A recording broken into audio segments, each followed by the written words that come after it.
देखी हमरा पर रोप बहुत सारा लाग चुकल बा कि बिना का ऑर्केस्ट्रा में गोपालगंज रहेले, चोरी करेले, देवर लोग सब नाम पर मरे ओकरे नाम। देखी जब एक से पार ना जिंदगी लागल तो दूसरा से ना पार लगी। राम से दिन ना जाये तो गुलाम से दिन ना जाये। ओकरे सेवा आज के डेट में निशानी लेके चले। देखी हम अगर रोप लगाए तो हमरो कोखी बेटा बा। हम पति देखी, पति एगो भगवान के रूप होला, बेटा एगो भगवान के रूप होला।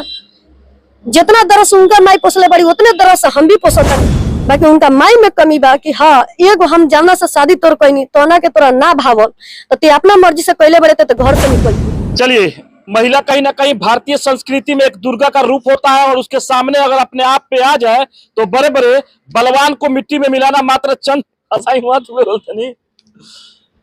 बलवान को मिटाना चंद मिनटों का काम है। अब ये महिला को देखिए कहीं ना कहीं अपने पति के नाम पर पूरा जिंदगी तबाह बर्बाद करना चाहती है और लेकिन साथ छोड़ेगी नहीं। लड़ाई के बाद में हम क्या बताएं, सरकार लड़ाई इतना कि 2018 से आज तक लड़ी है और लड़ते हुए जीती भी है, कई जगह जीती भी है। अभी इनका कहना यह है कि अगर हम कोई चीज हमें नहीं चाहिए, पति हमें नहीं चाहिए, मेरा 10 साल का बच्चा है, उसका बच्चा है, उसका अधिकार हमको लेकर ही देंगे चाहे जो कुछ भी हो जाए।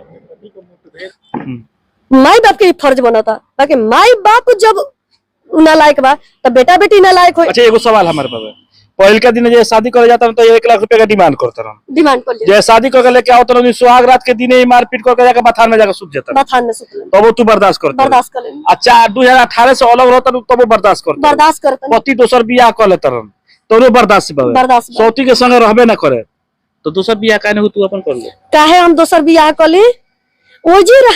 ओजी रहे बथान में हमरा के लिखित हम मांगतनी और लिखित देले बड़न कोर्ट द्वारा। देखी हमरा अभी देखी हमरा लगे कागज भी बा, हई देले बड़न 5 लाख रुपया के। ऐसे करके दिखाई आराम से कि 5 लाख रुपया यहाँ देले बड़न, 5000 रुपया पर महीना के। जब उनकर निशानी लेके ढोतनी ये दुनिया में भारी कुछ नहीं थे। सौतिनिया का कौन चीज सौतिनिया लेके ढोती है, सौतिनिया एगो बेटी लेके ढोती है 2 महीने। अच्छा एगो चीज बताओ, वही जब सौतिन तो खुशखास भी है, ठीक ठाक भी है ना, वो भागर लसी भटवरिया भागर लसी मारपीट के ओकरो के निकाल देले रहस, फिर बोला के लिए बड़ा सो लइका रहल त फिर बोला के लिए लोगे ये दोनों डर लगे हो जाके कोई मत कर दे। हां तो बोला के लेके रख ले, ओकरो के रख ले, ओकरो देश लइका बा, एगो ओकरो देश से बेटी हो गई कहिया 2 महीना के होइए गल बेटिया।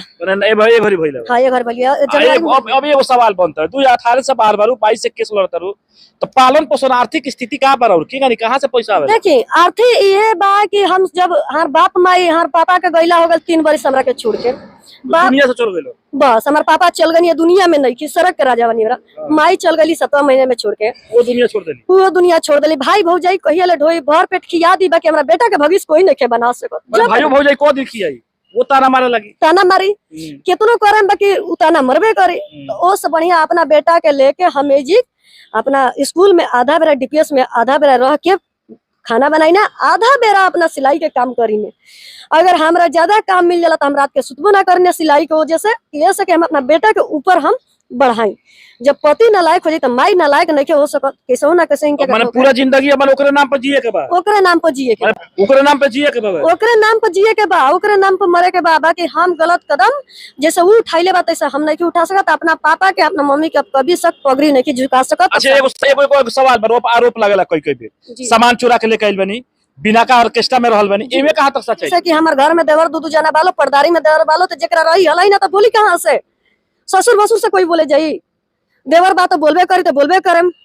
वो खाती हमरा पर बहुत सारा रोप लगा। बाकी अगर हमरा ससुराल में ए तरह के कोनो बात नहीं है, हाँ हम झगड़ा करी ने काहे खाती करी ने, हमरा आत्मा में हमरा के खाना ना दिलो, हमरा सामने हमरा सौतीन के राखी लो, सौतीन से बात करी लो तो हमरा देह में का गुजरी दिल पर, तो हमरा ऐसे बर्दाश्त ना होला और ना होई जिंदगी में।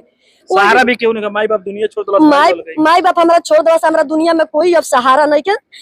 भाई बात भाई अब कहिया ले साथ दिलो, अब अपना सिर पर हम कमा के बेटा के पालन पोषण करें और केस लड़े, जहां तक होई वहां तक लड़े और लड़ के अपना बेटा के इंसाफ हम अपन दिवाएं। ओ जी बथान में हम रहें, चाहे साले रोड पर जाके रहें, हमरा इतना शक्ति बा कि रोड पर तिरपाल टांग के रह के और बनियारी करके वही नगर में अपना पति के दिखा के वही नगर में रह सकतनी। बाकी दूसर सौतीन के संगे ना रहे, जमुना बेड पर हम सुतल बानी वही बेड पर हमार सौतीन सुतत रही है। अच्छा उतारे सब हमरे हैं। कहाँ से किन्नर रही किन्नर? ना ना हमारे पापा सब देले बानी तिल अथी बारात के हमारे विदाई के समय में सब हमरा संग ही दोंगा के सामान अच्छा दिया। जब सामान बताना पसौती नहीं है बड़ा सुतती है सब कुछ हमारे गहना वना मंगलसूत्र पहनतिया हर चीज हमार वे यूज करतिया। बड़ा औखरत हुई आंकड़ा तो देख के हमरा बहुत सारा आंकड़ा था बाकी हाँ रह गई की बात हम एक बेरा उपास सूजम 10 बेरा बेटा के लेके पेट पर सोलम बाकी सौतीन के संग ना रहे बनियारी करके खा लेम बाकी वही नगर में सिर की तान कर बाकी दूसरा जगह कदम ना उठाए। चलिए एक और हम आपसे बात बताते चले कहीं ना कहीं जो पति होता है पति एक भगवान के रूप में होता है और उसी भगवान को एक पत्नी ने ये कसम खा लिया है कि हम उसको गलत का सजा दिला कर रहेंगे, पुलिस को सपोर्ट लेंगे और कहीं ना कहीं न्यायालय में कई जगह इनका जीत भी हुआ है और ये जाकर इस बच्चे का अधिकार दिलाई। चलिए बात करते हैं बच्चे से 2 मिनट। क्या नाम पड़ेगा बाबू? विवेक। विवेक। पापा का नाम क्या है? अरविंद पटेल। हाँ अरविंद पटेल। अरविंद पटेल। हाँ। देखा है? हाँ। बात होता है? नहीं। हाँ? नहीं। क्या नहीं बात करता है? वो पापा कहते मेरा बेटा ही नहीं है कोई। अच्छा वो गुस्सा में बोलते हैं तुमको बात करना चाहिए ना। फोन ही नहीं उठाता। उनको फोन नहीं उठाते हैं? हाँ। बोलो तो पापा देख रहा है, बोलो तो क्या बोलेगी, क्या बोलेगा? पापा आप आइए मेरे पास। आपके साथ सभी बच्चे का पापा आते हैं? हाँ। तो आप भी आइए। हाँ। पति रहो देखो क्या कहे। देखी बेटा के बाप खाती तो मुँह पर अबे करी हजारों लड़का बच्चों पूछेला कि बाबू तहार पापा कहाँ बड़े तो सबके बेटा के बाप प्यारा हो कि हमरो पापा रहते तो हम भी पापा कहती ना। समाज में हम अपने पापा के साथ में घूमती बाकी बेटा के तो मोह रही बाकी बेटों के तो दिल पर क्या गुजरता कि हमारे पापा यही उम्र में हमरा से दूर हो गए हमरा कौन ऐसा हम गलती करनी सन कि हमरा संग काट लगा दिले बेरा काट लगा के मान के चले कि जब बेटा के नालायक बना दिलन हमरा के नालायक बना दिलन।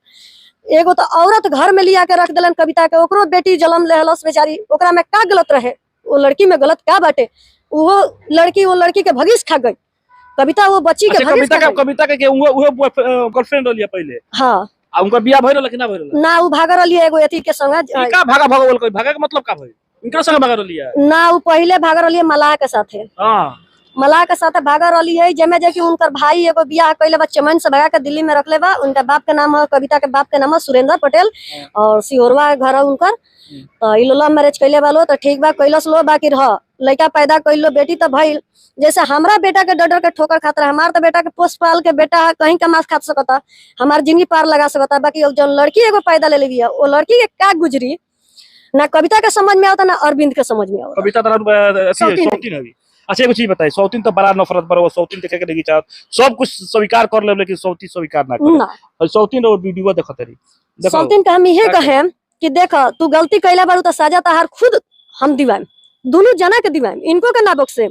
ई जानबूझ के जब जानत रहली कि हमार पहले पति के शादी भइल बा तो काहे जानबूझ के लव मैरिज कैली इनको सजा दिवाएम इनको के ना बख्शेम। ई केतनो माने दे छटकाइलो ये लोग के दोनों जना के हम बख्शाई ना करब। जैसे का करे देखिए हम ये कहे मीडिया से लेके प्रशासन से लेके कोर्ट से लेके हम अपन अन्याय मांगेम आ कोर्ट द्वारा जो भी हुई हम सबसे गुहार लगा के अपना सौतीन के आया अपना पति के जो भी बाटे अपना से हम बल बुता से करके इंसाफ अपना बेटा के दिवाए।